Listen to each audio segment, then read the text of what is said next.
Assalamualaikum warahmatullahi wabarakatuh. Perkenalkan, saya Amanda Tia Paramita. Di sini saya akan membahas mengenai pembelajaran selama pedagogi kritis dan juga keterkaitan dengan proyek sosial yang saya ambil. Yang pertama adalah konteks historis pemikiran Karl Marx 1813 sampai 1883, aliansi dan materialisme dialektika, yang membahas pemikiran Karl Marx yang khususnya pada konsep aliansi dan juga materialisme dan dialektika. Dan pada pendahuluan ini diuraikan latar belakang pemikiran Karl Marx dan juga pentingnya terhadap karyanya, terutama pada karya Das Kapital yang menyoroti dampak kapitalisme terhadap hubungan sosial dan kondisi pekerja, serta mengembangkan konsep aliansi yang menggambarkan keterasingan pekerja dari hasil kerja mereka. Yang kedua adalah pembahasan mengenai kontribusi dalam analisis kapitalisme dan menjadi sosok penting dalam gerakan sosialis. Karl Marx terpengaruh oleh pemikir lain seperti Hegel dan juga Feuerbach, namun mengembangkan pandangan sendiri yang menekankan pentingnya kondisi sosial dalam membentuk kesadaran manusia. Yang ketiga, hakikat manusia yang menjelaskan bahwa manusia sebagai makhluk bekerja memiliki sifat yang berbeda dari binatang, dengan fokus pada aktivitas produksi yang tidak hanya untuk kelangsungan hidup, tetapi juga untuk pengembangan diri. Yang keempat adalah aliansi, yang menyatakan bahwa dalam sistem kapitalis, pekerja mengalami keterasingan dari produk, proses produksi, dan juga diri sendiri, serta interaksi sosial yang mengakibatkan kondisi yang tidak manusiawi. Yang kelima adalah materialisme dialektika, yang menekankan bahwa perubahan sosial terjadi melalui pertentangan antara kelas-kelas sosial, yang menyoroti hubungan antara struktur sosial dan juga kesadaran individu.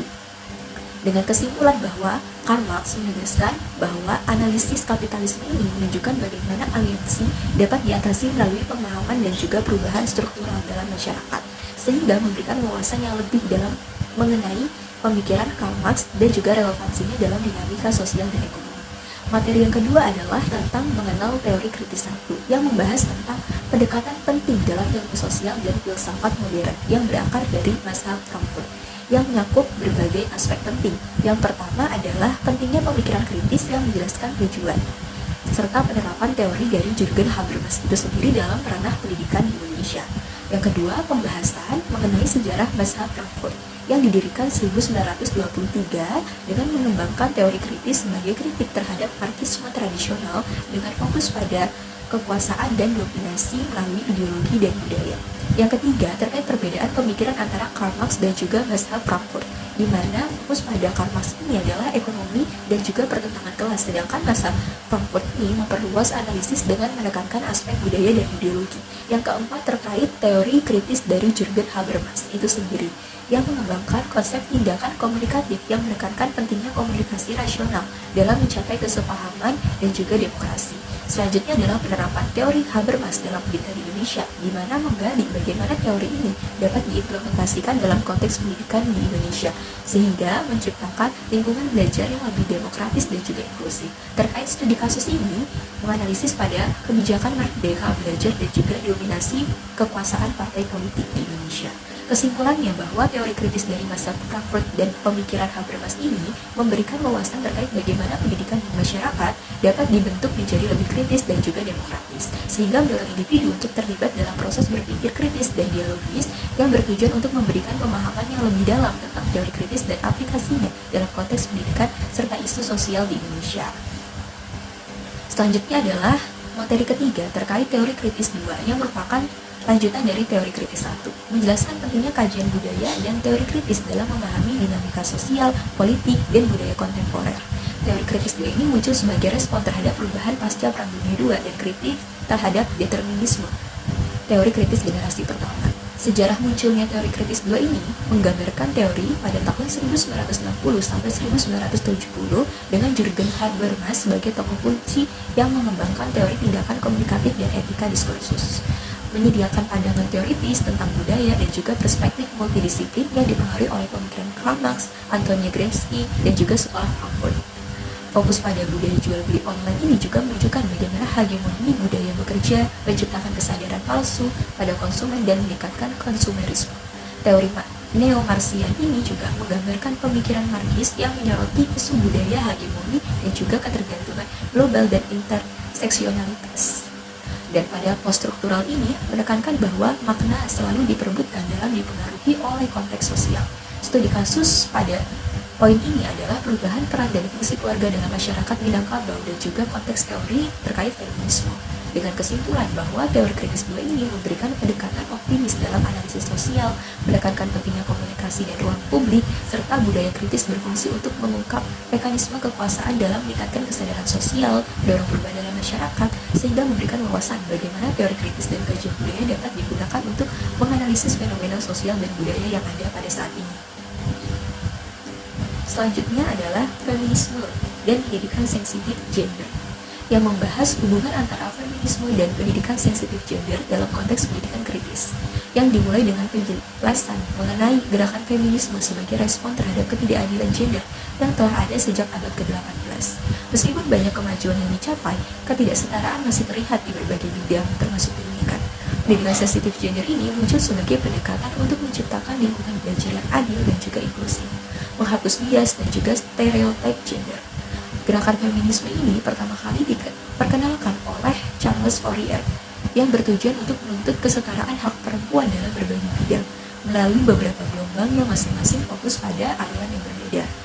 Dan terdapat beberapa gelombang feminisme termasuk liberal, radikal, dan juga marxis yang masing-masing memiliki pandangan terkait permasalahan gender dan juga penindasan. Dimensi kesetaraan gender yang terdapat pada kesetaraan dalam akses, proses pembelajaran, dampak pembelajaran, dan hasil. Semua siswa harus memiliki peluang yang sama dalam berpartisipasi dan berhasil dalam konteks pendidikan.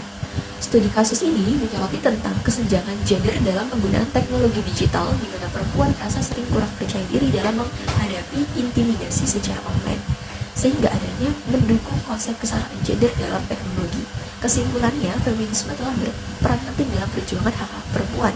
Pendidikan sensitif gender menjadi penting untuk menciptakan lingkungan belajar yang inklusif, sehingga perlu diatasi melalui kolaborasi antara pemerintah, industri, dan juga masyarakat dalam menciptakan budaya yang lebih adil dan lebih setara bagi setiap individu.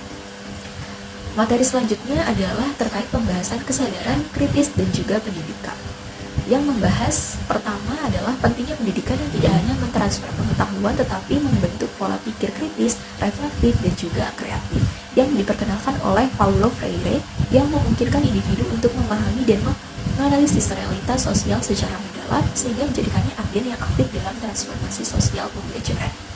Paulo Freire ini seorang tokoh yang penting dalam pedagogi kritis, yang menekankan bahwa pendidikan harus membebaskan individu dari penindasan dan mendorong kesadaran akan kondisi sosial,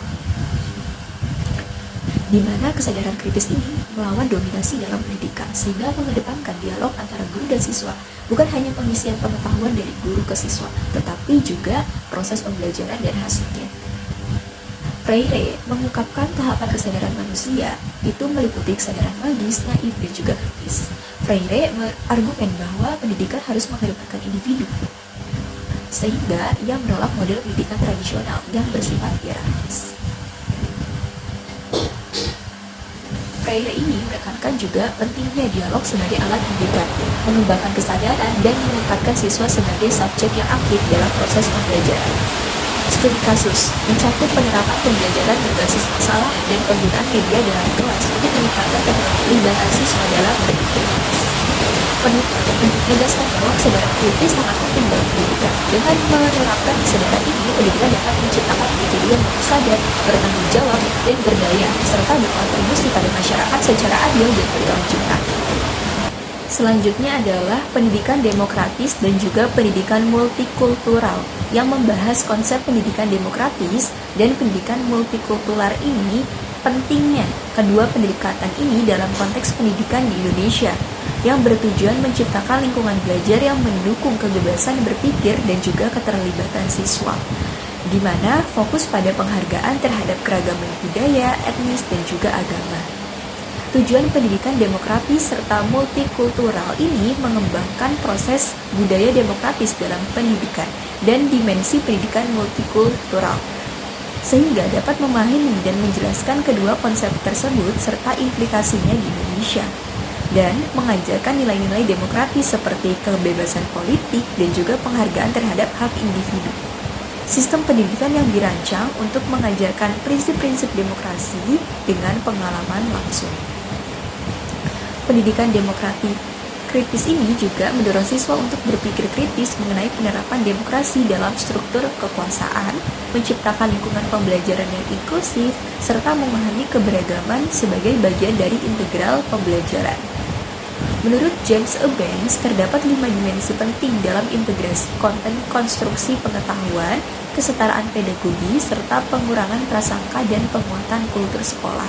Contoh implementasinya termasuk adalah di Indonesia, termasuk sekolah alternatif Sumatera Barat dan juga SMA Bhinneka Tunggal Ika di Jakarta, yang menunjukkan dampak positif dalam membentuk masyarakat yang lebih inklusif dan juga demokratis, sehingga saling melengkapi dalam membentuk generasi yang siap berpartisipasi dalam masyarakat pluralis.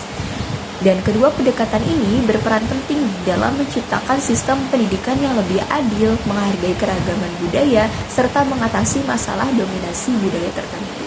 Contohnya pada tugas proyek sosial saya yang membahas terkait negara, pasar, dan juga civil society, analisis Gramscian atas hegemoni di Indonesia, yang menganalisis konsep hegemoni menurut Antonia Gramsci dalam konteks negara Indonesia, dengan fokus pada interaksi antara negara, pasar, dan juga civil society, yang ditandai dengan hybrid hegemoni yang menggabungkan warisan otoritas dan juga neoliberalisme, sehingga menciptakan tantangan dan juga keseimbangan di antara ketiga elemen tersebut.